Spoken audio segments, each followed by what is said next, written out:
Hello guys, நான் தான் உங்கள் காட்டில் ரஜிட பேசுகிறேன். இந்த வீடியோவில் பார்த்தீங்கன்னா இந்த லெஜெண்டரி ஹீரோ மனோவோட எபிசோட் நம்பர் 12 தான் பார்க்க போகிறோம். வீடியோக்குள்ளே போகிறதுக்கு முன்னாடி இந்த வீடியோ லைக் போடுவாங்க, லைக் போட்டு பாருங்கள். அப்போ தான் பார்த்தீங்கன்னா இந்த வீடியோ நிறைய பேருக்கு ரெக்கமெண்ட் ஆகும், எனக்கும் அடுத்த வீடியோ போடுறதுக்கு ஒரு மோட்டிவேஷனாக இருக்கும். அதே மாதிரி இந்த வீடியோட பாஸ்ட் வீடியோ பார்க்கறவங்க லிங்க் இல்லாமல் டிஸ்கிரிப்ஷனில் இருக்குது, மறக்காமல் போய் செக் பண்ணி பாருங்கள். சரி, ஓகே கைஸ், வாங்க வீடியோக்குள்ளே போகலாம். சாப்டர் ஸ்டார்டிங்ல போன சாப்டரோட கண்டென்ட் தான் காட்டுறாங்க. அப்ப சாவும் பத்தினா பட் எனிவே மிஸ் இல்லையோ, நீங்க அந்த டான் கூட மேட்ச் போட்டு அவனுக்கு தோக்கடிச்சதை கலைப்பட்டேன், அதை கேட்டு நான் ரொம்ப இம்ப்ரெசிவ் ஆயிட்டேன் அப்படின்னு சொல்லி அவளும் சொல்ல, ஹீரோ பத்தினா நீ அதை பாத்தியா அப்படின்னு சொல்லி கேட்டிருப்பா. அப்ப அவளும் பத்தினா ஆமா, நான் அப்ப அங்கதான் இருந்தேன், நான் எல்லாத்தையுமே பார்த்துக்கிட்டு தான் இருந்தேன் அப்படின்னு சொல்லிட்டு ஹீரோவை பார்த்துட்டு ஒரு நாள் நீங்களும் என்னோட சேலஞ்சை அக்செப்ட் பண்ணுவீங்கன்னு நினைக்கிறேன் அப்படின்னு சொல்லி, அப்ப ஹீரோ பாத்தீங்கன்னா சேலஞ்ச் தானே அக்செப்ட் பண்ணிக்கிட்டா போச்சு அப்படின்னு சொல்லி அவனும் சொல்லியிருப்பான். அதுக்கப்புறம் சாவும் பாத்தீங்கன்னா ரொம்ப ஹாப்பியா இருப்பா. அப்ப சமனிங் டிவிஷன் கிளாஸையும் பாத்தீங்கன்னா காட்டுறாங்க. அங்க பாத்தீங்கன்னா கிளாஸுக்கு போயிட்டு இருக்கும்போது அப்போ அங்க பாத்தீங்கன்னா சவுத் கேப்டனான வால்டன் டைடனும் கூட ஒரு பொண்ணு இருந்துட்டு நம்ம ஹீரோவையும் சாவையும் பார்த்திருப்பாங்க. அப்ப ஹீரோவும் பாத்தீங்கன்னா சாட்டா இதுதான் மொத்த கிளாஸோட ஸ்ட்ரென்த்தா அப்படின்னு சொல்லிட்டு அவளும் கேட்டிருப்பான்.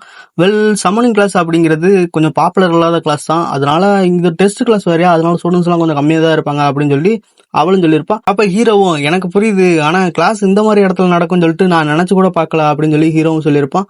அப்ப வானத்துல பாத்தீங்கன்னா திடீர்னு டிராகன் மாதிரியான ஒரு கிரீச்சர் பறந்து போகுது. ஸ்டூடெண்ட்ஸ் எல்லாம் பாத்தீங்கன்னா பார்த்து பயந்துருப்பாங்க. ஆக்சுவலி பாத்தீங்கன்னா இது பாத்தீங்கன்னா ஒரு பிளாக் பைவன் கைஸ். இப்ப அதை பார்த்த ஒரு ஸ்டூடெண்ட்ஸும் பாத்தீங்கன்னா இது எங்க இருந்து வந்துச்சு அப்படின்னு சொல்லிட்டு அவங்களும் பார்த்துட்டு இருக்க. அப்ப அந்த வைவன் பாத்தீங்கன்னா கீழே இறங்கி வந்து ஒரு ஸ்டூடெண்ட் கிட்ட வந்து முகத்தை கிட்ட வச்சு காமிச்சிருக்கும். அதை பார்த்து அவனும் பாத்தீங்கன்னா பயந்துருப்பான். என்கிட்ட வராத, என்கிட்ட இருந்து போயிரு அப்படின்னு சொல்லி அவனும் கத்த. அப்ப அந்த வைவன் மேல ஒரு பொண்ணு வந்திருப்பா. அவளும் பாத்தீங்கன்னா அது இந்த அளவுக்கு உங்ககிட்ட நெருக்கமா வருது அப்படின்னா அதுக்கு உன்னை பிடிச்சிருக்குன்னு அர்த்தம்டா, அதையும் நீ புரிஞ்சுக்கிட மாட்டேங்க, ப்ளீஸ் அண்டர்ஸ்டாண்ட் அப்படிங்கிற மாதிரி அவள் சொல்லியிருப்பா. அதுக்கப்புறம் அவளும் பாத்தீங்கன்னா அந்த வைவன் மேல இருந்துட்டு கீழே இறங்கி வந்திருப்பா. வந்துட்டு nice to meet you, you first year student, நான் தான் மரீன் யூரோ அப்படின்னு சொல்லிட்டு அவள் சொல்லியிருப்பா. அதோட நான் தான் உங்களோட சமனிங் டீச்சர், நெக்ஸ்ட் இயர் ஃபுல்லா நான் தான் உங்களுக்கு சமனிங் கத்து தர போறேன் அப்படின்னு சொல்லி அவங்களும் சொல்லியிருப்பாங்க. இதை கேட்ட ஸ்டூடெண்ட்ஸும் பாத்தீங்கன்னா அவங்க முன்னழகை பார்த்து அப்படியே அவங்களோட கட்டழகளை அப்படியே எல்லா ஸ்டூடெண்ட்ஸும் மயங்கிருப்பானுங்க. பயங்கிட்டு டீச்சர் டீச்சர் நானும் உங்களை மாதிரி தான் ஆக போறேன் டீச்சர், நானும் உங்களை மாதிரி பெரிய சமனிங் டீச்சர் ஆக போறேன் அப்படின்னு சொல்லிட்டு அவனுங்களை பாத்தீங்கன்னா கிட்டத்தட்ட காதல் வலையில விழுந்துட்டானுங்க. அப்பா அதை பார்க்கும்போது எப்படி இருந்திருக்கு அப்படின்னா, டேய் அவ பார்க்க அப்படித்தானே இருப்பா, போக போக தெரியும்டா அவ எவ்வளவு பெரிய ராட்சசி அப்படின்னு சொல்லிட்டு நமக்கும் அப்படி இருந்திருக்கும். அப்ப ஹீரோ அவனோட பழைய ஃப்ரெண்டான டுவார்ஃபை பத்தி நினைச்சு பார்த்திருப்பான். அவன் மட்டும் இங்க இருந்தா என்ன நினைச்சிருப்பான் அப்படின்னு சொல்லிட்டு அவனு நினைச்சு பார்க்கும்போது லூசினஸோடையும் லூனாவோடையும் இவங்களை கம்பேர் பண்ணவே கூடாது, ஏன்னா பெண்ணாலே அழகுதானே, பெண்ணாலே அழகுதான், ஒரு பெண்ணை இன்னொரு பெண்ணோட நம்ம கம்பேர் பண்ணலாமா, ஒரு பெண் அப்படின்னு சொன்னாலே அவ அழகுதான் அப்படின்னு சொல்லிட்டு அவன் சொல்ற மாதிரி ஹீரோவை பத்தி நான் நினைச்சு பார்த்திருப்பான். ஏன் அப்படின்னு பாத்தீங்கன்னா இந்த சம்மனிங் டீச்சர் அந்த அளவுக்கு அழகா இருக்காங்க போல இருக்கு, எல்லாருக்கும் அப்படிதான் தெரியுது போல. இப்ப அதோட பாத்தீங்கன்னா சாப்டர் 11 முடியுது. சாப்டர் 12 ஸ்டார்டிங்ல பாத்தீங்கன்னா எல்லாருமே பாத்தீங்கன்னா சமனிங் கிளாஸுக்கு போயிட்டு இருந்திருப்பாங்க. அப்ப ப்ரொஃபஸரும் ஆல்ரைட் யூ லிட்டில் கான்ஸ், நீங்க நீங்க இங்க வாங்க, எல்லாரும் வாங்க, கண்டிப்பா நீங்க எல்லாருமே சமனருக்கான டேலண்ட் உங்ககிட்ட இருக்கும், கண்டிப்பா அதை நான் உங்கள்கிட்ட இருந்து வெளியே கொண்டு வருவேன், நீங்க இங்க சமணர் ஆகணும் அப்படின்னு சொல்லிட்டு தானே வந்திருக்கீங்க அப்படின்னு சொல்லி கேட்க, அப்ப ஸ்டூடெண்ட்ஸ் பாத்தீங்கன்னா ஆமா அப்படின்னு சொல்லி கத்த, ப்ரொஃபஸரும் பாத்தீங்கன்னா பரவாயில்ல, நல்லா ஃபோர்ஸா தான் கத்துனீங்க, இந்த சவுண்ட் நல்லா தெளிவா கிளியரா இருந்துச்சு, இதுலயே இந்த சவுண்ட்லயே தெரியுது நீங்க எந்த அளவுக்கு இதுல ஆர்வமா இருக்கீங்க, எந்த அளவுக்கு நீங்க அதை கத்துக்கிட விரும்புறீங்க அப்படின்னு சொல்லிட்டு அவங்களும் சொல்லியிருப்பாங்க. உடனே இப்ப எல்லாரும் பாத்தீங்கன்னா பிராக்டிஸ் ஏரியாவுக்கு போலாம் அப்படின்னு சொல்லி அவங்களும் சொல்ல, அப்போ ப்ரொஃபஸரும் கேரளா அப்படின்னு சொல்லி கூப்பிடும்போது ஒரு பெரிய சைஸ் இயரோட உல்ஃப் இயரோ இருக்க மாதிரி அப்படியே ஒரு பெரிய சைஸ் ஈகிள் மாதிரி ஒரு மான்ஸ்டர் இருந்திருக்கும்.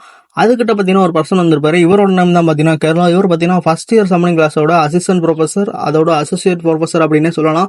இப்ப அதுக்கப்புறம் ப்ரொஃபசர் யூராவும் பாத்தீங்கன்னா நீங்க எல்லாரும் குரூப்பா டிவைட் ஆயிக்கோங்க, ஒரு குரூப்புக்கு 2 பேர் இருக்கலாம், குரூப் ஆனவங்க தேவையான கிரிஃபனை எடுத்துக்கோங்க அப்படின்னு சொல்லும்போது அப்போ ஒரு ஸ்டூடெண்ட் வந்துட்டு இதுதான் ஃபர்ஸ்ட் டைம் நாங்க கிரிஃபனை ஹேண்டில் பண்றது ப்ரொஃபசர் அப்படின்னு சொல்லிட்டு சொல்லியிருப்பான். அப்போ ப்ரொஃபசர் யூராவும் பாத்தீங்கன்னா நீ இப்படி என்கிட்ட சவுண்டா சொல்றான் அப்படின்னா உனக்கு என்னோட லெசன் பிடிக்கலையா, நீ என்ன இங்க இருந்து போயிடலாம் நினைக்கிறியா, நீ எடுத்து வச்ச ஸ்டெப்ப பின் வைக்காத அப்படின்னு சொல்லிட்டு கோவமா அவங்க சொல்லிட்டு அதுக்கப்புறம் பிளாக் வைவன் மேல ஏறி இருப்பாங்க. ஏறிட்டு அவங்களும் பாத்தீங்கன்னா அங்க இருந்து கிளம்பி போவாங்க.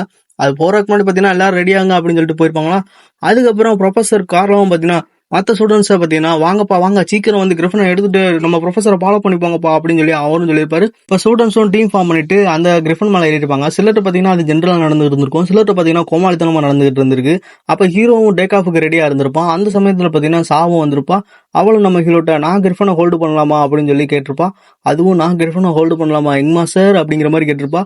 அப்ப அவனும் பாத்தீங்கன்னா உனக்கு பிடிச்ச அளவுக்கு உனக்கு தேவையான அளவுக்கு நீ எவ்வளவு வேணுமோ அவ்வளவு ஹோல்டு பண்ணிக்கோ அப்படிங்கிற மாதிரி சொல்லியிருப்பான். என்னமோ அவனை ஹோல்டு பண்ண போற மாதிரி சொல்லியிருப்பான். அப்ப அதுக்கப்புறம் பாத்தீங்கன்னா அங்கிருந்து அவங்களும் பறந்து போயிருப்பாங்க.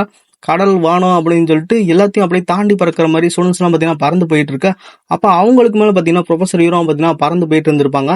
அப்ப மத்த ஸ்டூடெண்ட்ஸும் கிரிஃபன் மேலாம் பறக்கிறதுக்கு எனக்கு அனுமதி கிடைக்கும், அது லூமின் அகாடமில அனுமதி கொடுப்பாங்க, நான் நினைச்சு கூட பார்க்கலாம் அப்படின்னு சொல்லும்போது, சரி இப்ப என்ன சேஞ்ச் பண்ணு அப்படின்னு சொல்லிட்டு நம்ம ஹீரோவும் நம்ம சாக்கிட்ட சொல்லியிருப்பான்.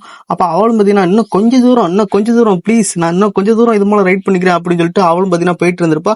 அப்ப ஹீரோவும் பாத்தீங்கன்னா எனக்கு கொஞ்சம் கவலையா தான் இருக்கு, இன்னமுமே இவ ஜென்ரலா தான் நடந்துக்கிறாளா, இல்ல ஒருவேளை பெண் தானே சாப்பிட்டா இருப்பான்னு நினைக்கிறோமா, ஒருவேளை இவன் நம்மளை கூட்டு போய் கவுத்திராளோ, யார வேணாலும் நம்பலாம், பொண்ணுங்களை நம்ப கூடாது அப்படிங்கிற மாதிரி ஹீரோவும் நினைச்சுக்கிட்டு இருக்க. கொஞ்சம் நீ கேர்ஃபுல்லா ஓட்டுடி, எங்கிட்டாச்சும் போயிட்டு வண்டியை கவுத்திராதடி அப்படின்னு சொல்லி அவனும் சொல்லியிருப்பான். அப்ப சாவும் கிரிஃபன் கண்ட்ரோல் பண்றது ஃபர்ஸ்ட் டைமா இருந்தாலும் அது கொஞ்சம் டிஃபிகல்ட்டா இருக்கும்னு சொல்லிட்டு தான் நினைச்சேன், ஆனா இருந்தாலும் பரவாயில்ல, இந்த கிரிஃபன் கொஞ்சம் கைண்ட் பர்சனா தான் இருக்கும் போல இருக்கு அப்படின்னு சொல்லி அவளும் சொல்ல. அப்ப ஹீரோ பாத்தீங்கன்னா அதுக்கு அர்த்தம் அப்படின்னு சொல்ல வரும்போது ப்ரொஃபசர் ஹீரோ பாத்தீங்கன்னா ஒரு விசில் அடிக்கிறாங்க. விசில் அடிச்சுன்னு பாத்தீங்கன்னா திடீர்னு கிரிஃபனோட சென்ஸ் எல்லாம் அப்படியே மாறிது போல இருக்கு. அப்படியே எல்லாமே பாத்தீங்கன்னா அது கண்ட்ரோல் இழந்த மாதிரி அப்படியே தாறுமாறா நடந்துகிட்டு இருந்திருக்கு. அப்ப ஸ்டூடெண்ட்ஸ் எல்லாம் பாத்தீங்கன்னா இதுங்க ஏன் திடீர்னு கண்ட்ரோல் இழந்துருச்சு, எதுக்காக இப்படி ஆகுது, ப்ரொஃபசர் கிட்ட தானே இதோட கண்ட்ரோல்லாம் இருக்கு அப்படின்னு சொல்லி அவங்க பார்க்கும்போது, அதுக்கப்புறம் ப்ரொஃபசர் ப்ளீஸ் எங்களை காப்பாத்துங்க, எங்களுக்கு என்ன பண்றதுன்னு தெரியல அப்படின்னு சொல்லிட்டு அவங்களும் கூப்பிடும்போது, அப்ப ப்ரொஃபசர் ஹீரோவும் பாத்தீங்கன்னா நீங்களாம் லூமின் அகாடமியோட ஸ்டூடெண்ட்ஸ்ரா, அப்படின்னா அவங்களால இதை கூட ஹேண்டில் பண்ண முடியலன்னா என்ன அர்த்தம், இதெல்லாம் சாதாரண விஷயம், லூமின் அகாடமியோட ஸ்டூடெண்ட்ஸுக்கு இதெல்லாம் ஒரு பெரிய விஷயமே கிடையாது, அதனால இந்த கிரிஃபனை உங்களோட சொந்த முயற்சியில ஹேண்டில் பண்ணுங்க, நீங்களே கண்ட்ரோல் பண்ண கத்துக்கோங்க அப்படின்னு சொல்லி அவங்களும் சொல்லியிருப்பாங்க. அப்ப ஹீரோவும் சாவை ரைட் பண்ண அந்த கிரிஃபனும் பயங்கரமா கத்திக்கிட்டு இருந்திருக்கும். அப்ப ஹீரோ பாத்தீங்கன்னா சாவோட கை மேல போய் கையை வச்சிருப்பான். அவளும் அப்ப ஷாக் ஆயிருப்பா, டே என்னடா பண்ற அப்படிங்கிற மாதிரி அவளை வெக்கத்துல பார்க்க, ஹீரோவும் கிரிஃபனோட ஸ்ட்ரென்த் அப்புறம் அதோட சென்ஸ் எல்லாமே ரொம்ப ஸ்ட்ராங் ஆனது, அதனால அதுக்கு நிறைய ப்ரைடும் இருக்கு. அது மட்டும் இல்லாம நம்ம அதுங்க கிட்ட கோவமா இல்ல நம்மளோட பலத்தை காட்டி அதை கண்ட்ரோல் பண்ண நினைக்கூடாது, அப்படி நினைச்சோன்னா அது இன்னுமே பெரிய பிரச்சனை தான் முடியும், அதனால அதை சாஃப்டா ஹேண்டில் பண்ணும் அப்படின்னு சொல்லிட்டு அவ கை மேல சாஃப்டா கைய வச்சிருப்பான். அவளும் பாத்தீங்கன்னா அப்ப வெக்கத்துல இருந்திருப்பா, யங் மாஸ்டர் லியோ என்ன பண்றீங்க அப்படின்னு சொல்லிட்டு அவளும் கேட்கும்போது, நம்ம ஹீரோ பாத்தீங்கன்னா அவ பின்னால இன்னுமே க்ளோஸா வந்திருப்பான். அப்படிதான் மெதுவா ஹேண்டில் பண்ண, நல்லா ஜென்டலா அதை தொடு அப்படின்ட்டு. கடைசியில பார்த்தா ரெண்டு பேரும் பாத்தீங்கன்னா அதை கண்ட்ரோல் பண்ணிருப்பாங்க, அந்த கிரிஃபனை கண்ட்ரோல் பண்ணிட்டு ரெண்டு பேரும் ஃபாஸ்டா பறந்து போயிருப்பாங்க. அப்ப ப்ரொஃபஸரும் அதை பார்த்துட்டு, இங்க பாத்தியா கேர்லோ, அவங்க ரெண்டு பேருமே பரவாயில்லாம பண்ணிக்கிட்டு இருக்காங்க, உண்மையிலேயே அவ்வளவு ஒன்றும் மோசமா தெரியல கேர்லோ, இவன் ஃபர்ஸ்ட் இயர் ரெப்ரஸன்டேட்டிவ் நைட் தானே, அதோட இவனும் நைட் மேஜர் அப்ளிகேஷன் தானே அப்படின்னு சொல்லிட்டு அவங்களும் கேட்கும்போது, அப்போ ப்ரொஃபசர் கேரளாவும் நானும் அப்படிதான் நம்புறேன் அப்படின்னு சொல்லிட்டு, அப்போ ப்ரொஃபசர் யூராவும் ஒருவேளை இவன் வீட்டுல ஏதாச்சும் பர்சனல் கிரிஃபன் வச்சிருப்பானோ, அதனாலதான் இவ்வளவு நல்லா ரைட் பண்றானோ அப்படின்னு சொல்லிட்டு அவங்க கேட்கும்போது, அப்படியா அப்படின்னு சொல்லிட்டு கேரளாவும் பாத்தீங்கன்னா அந்த லிஸ்ட்ல செக் பண்ணி பார்த்திருப்பாரு. செக் பண்ணி பார்த்துட்டு இல்ல இவன் கிரிஃபன் வச்சிருக்க நோபல் குடும்பத்தை சேர்ந்தவன் இல்ல அப்படின்னு சொல்லிட்டு அவங்களும் சொல்ல, இதை கேட்ட ப்ரொஃபசர் யூராவும், சோ அப்ப இது நேச்சுரல் டேலண்ட் தான் இல்ல, அவன் உண்மையிலேயே ஒரு கிடன் டேலண்ட் வச்சிருக்கான்ல, இந்த மாதிரி கிடன் டேலண்ட் உள்ள பர்சன்லாம் நமக்கு ஒரு கிடன் ஜெம் மாதிரி தான் இல்ல அப்படின்னு சொல்லிட்டு அவங்களும் சொல்லியிருப்பாங்க. அதுக்கப்புறம் பாத்தீங்கன்னா சமனிங் மேஜர் பிராக்டிஸோட கிரவுண்டுக்கு அவங்க வந்திருப்பாங்க. அதாவது சமனிங் ஐஸ்லான்னு சொல்லிட்டு ஒரு தீவு இருந்திருக்கும், அந்த தீவுக்கு பாத்தீங்கன்னா எல்லாரும் வந்திருப்பாங்க. அப்ப நம்ம ஹீரோ பாத்தீங்கன்னா எங்கேயோ பார்த்துட்டு அவனும் நடந்து போயிருப்பான். அப்ப அங்க ஒரு பழம் இருக்கும், அந்த பழத்தை பார்த்துட்டு இந்த சைஸ் அப்படின்னு சொல்லிட்டு அவன் அந்த பழத்தை எடுத்திருப்பான். அது பார்த்தா ஆரஞ்சு பழம் மாதிரி இருந்திருக்கும். அதுல பாத்தீங்கன்னா இந்த கிரிஃபன் இருக்கு பாத்தீங்கன்னா, அதோட பிரதர்ஸும் இருந்திருக்கும். அப்ப சாவும் என்ன விஷயம் யங் மாஸ்டர் லியோ அப்படின்னு சொல்லிட்டு அவளும் கேட்க, ஹீரோ பாத்தீங்கன்னா ஒண்ணு இல்லைன்னு சொல்லியிருப்பான். அந்த பழத்தை பாத்தீங்கன்னா ஹீரோ கிரிஃபன் கொடுத்திருப்பான். அப்ப ப்ரொஃபசர் எல்லாத்தையும் வர சொல்லியிருப்பாங்க, இங்க வாங்க எல்லாரும் பாத்தீங்கன்னா பிராக்டிகல் எக்ஸாம் நீங்க அட்டன் பண்ண வேண்டியிருக்கு, நீங்க பிராக்டிகல் எக்ஸாம் கண்டிப்பா அட்டன் பண்ணி ஆகணும் அப்படின்னு சொல்லி அவங்களும் சொல்ல, அப்ப ஸ்டூடெண்ட்ஸ் பாத்தீங்கன்னா என்ன ஃபர்ஸ்ட் டேவே எங்களுக்கு பிராக்டிகல் எக்ஸாமா அப்படின்னு சொல்லி கேட்க, ப்ரொஃபசரும் ஆமா நீங்க கண்டிப்பா இந்த டெஸ்ட் அட்டன் பண்ணி தான் ஆகணும், இதை நீங்க அட்டன் பண்ணா அப்படிதான் உங்களோட திறமை என்னன்னு சொல்லிட்டு எனக்கும் தெரிய வரும், மத்த பாதையை சூஸ் பண்ணவங்க அவங்க வேகமா இம்ப்ரூவ் ஆவாங்க, ஆனா அவங்களோட பாதை அவ்வளவு பெருசு கிடையாது, நம்மளோட பாதை ரொம்பவுமே நீண்டது, நம்ம ரொம்ப தூரம் நடந்து போக வேண்டியிருக்கு, நம்ம நீளமான பாதையில அப்படியே போய்கிட்டே இருக்க வேண்டியதா இருக்கக்கூடாது, நம்ம சீக்கிரம் முன்னேறணும், அதுக்கு நீங்க எல்லாருமே உங்களோட திறமையை காட்டணும், சமனிங் அப்படிங்கிறது வெறும் மாணவ கண்ட்ரோல் பண்றதுனால மட்டும் அங்கேயே முடிஞ்சு போயிடாது, ஸ்பிரிட்டோட கான்டாக்ட் படவும் தெரியணும், அதே நேரத்துல அது ரிலேட்டடான பவரை உங்களுக்குள்ளேயும் கொண்டு வர தெரியணும், அது மட்டும் இல்லாம உங்களுக்கு கூட மத்த அனிமலோட கான்டாக்ட் பட தெரிஞ்சிருந்தா மட்டும் பத்தாது, அதை எப்பவுமே உங்க கூட வச்சுக்கிற மாதிரி உங்களோட டைமிங் எபிலிட்டியும் நீங்க வளர்த்துக்கணும், அது உங்களுக்கு ரொம்பவே முக்கியமானது, இதனாலதான் மத்த ரெண்டு கிளாஸையும் விட சமனிங் கிளாஸ் ரொம்பவுமே கஷ்டமா இருக்கு, அதனாலதான் ஹீரோவும் இங்க கம்மியா இருக்காங்க, ஆனா இங்க என்னதான் ஹீரோ கம்மியா இருந்தாலும் கம்மியான அளவுக்கு தேர்ச்சியானாலும் கூட மத்த ஹீரோஸோட இங்க இருக்க ஹீரோக்கு பவர் ரொம்பவே அதிகம், உண்மையிலேயே அவங்களால ரொம்ப தூரம் சாதிச்சு வர முடியும், இதை நீங்க நம்புறீங்க அப்படிதானே அப்படின்னு சொல்லிட்டு அவங்களும் கேட்டுட்டு, அப்ப ஸ்டூடெண்ட்ஸும் ஆமான்னு சொல்லி கத்திருப்பாங்க. சோ அப்ப பாத்தீங்கன்னா ஒரு பொண்ணு இருந்துட்டு என்ன மாதிரியான எக்ஸாம் எங்களுக்கு வைக்க போறீங்க அப்படின்னு சொல்லிட்டு அவளும் கேட்டிருப்பா. இவளோட நேம் தான் பாத்தீங்கன்னா எலிசா கெர்ஜின். இவ பாத்தீங்கன்னா ரெனோவுட் சமணர் அந்த குடும்பத்தை சேர்ந்தவ. இவ பாத்தீங்கன்னா நார்த் டெரிட்டரியோட ஒரு ஹீரோ பரம்பரையை சேர்ந்தவ. அது மட்டும் இல்லாம கெர்ஜின் ஃபேமிலி சேர்ந்தவங்க கூட. இப்ப அதோட பாத்தீங்கன்னா இந்த சாப்டர் முடிக்கிறாங்க. இந்த வீடியோ எப்படி இருந்துச்சு சொல்லிட்டு மறக்காம கமெண்ட் செக்ஷன்ல கமெண்ட் பண்ணுங்க. அதே மாதிரி இந்த வீடியோ பிடிச்சிருந்தா இந்த வீடியோக்கு லைக் பண்ணிட்டு சேனலை யாராச்சும் புதுசா பார்த்தா மறக்காம சப்ஸ்கிரைப் பண்ணி பெல் பட்டன் ஆல் செட் பண்ணிக்கோங்க. அப்பதான் பார்த்தீங்கன்னா நான் போகிற வீடியோ அடுத்தடுத்து உங்களுக்கு நோட்டிஃபிகேஷன் வரும். சரி ஓகே கைஸ், நான் உங்களை அடுத்த வீடியோவில் சந்திக்கிறேன். Tata bye bye guys.